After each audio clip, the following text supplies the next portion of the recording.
बिस्मिल्लाहिर्रहमानिर्रहीम अस्सलाम वालेकुम वेलकम टू न्यू व्लॉग। उम्मीद है तुम सारे ठीक ठाक हो। अल्लाह का शुक्र है मैं भी ठीक ठाक हाँ।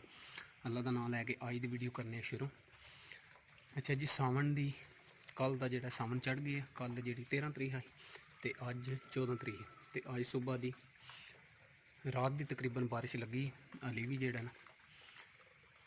कणमण भी होंगी तो झड़ी की जो शक्ल बन गई, क्योंकि सुबह रात की लगी तो रुकी नहीं है। वेले भी जो देखा बारिश भी होंगी तो मैं हूँ खोलन लगा माल। 9 का टाइम हो गया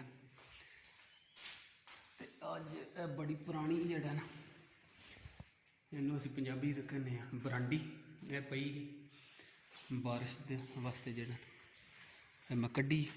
मैं माल खोलना यह कर लेने। देखा रेनकोट ज इन पाक देखने कि हिसाब किताब है।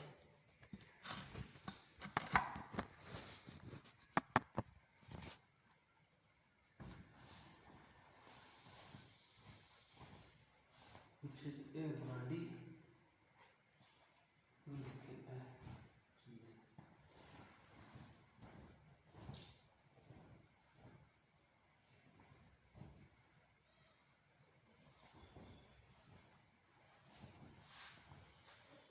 अच्छा जी, ये बाजू जेडे ने ना बाजू को नहीं है भी सिर्फ है समझो टोपी इतों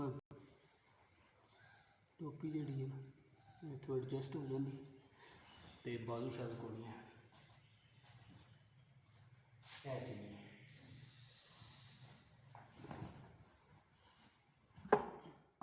वाह वाह बारिश हुई तो पानी अगे तो नहीं टुरया नाली लेकिन अज जो ना पानी माड़ा माड़ा वगया। तो जैसा कि मौसम जोड़ा है हम जामनू का जामनू अगे बारिश तो पहला तो नहीं खाने वाले सही है क्योंकि सुखा तो जोड़ा बारिशा तो हो गई जहाँ जामनू जोड़े खाने वाले।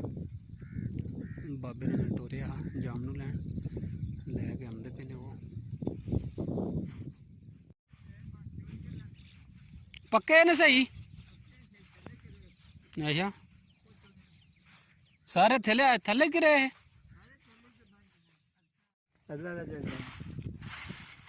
जामनू जेड़ा ना सही पक्के ने बारिश नाल और ठीक हो गए। तो कितने ने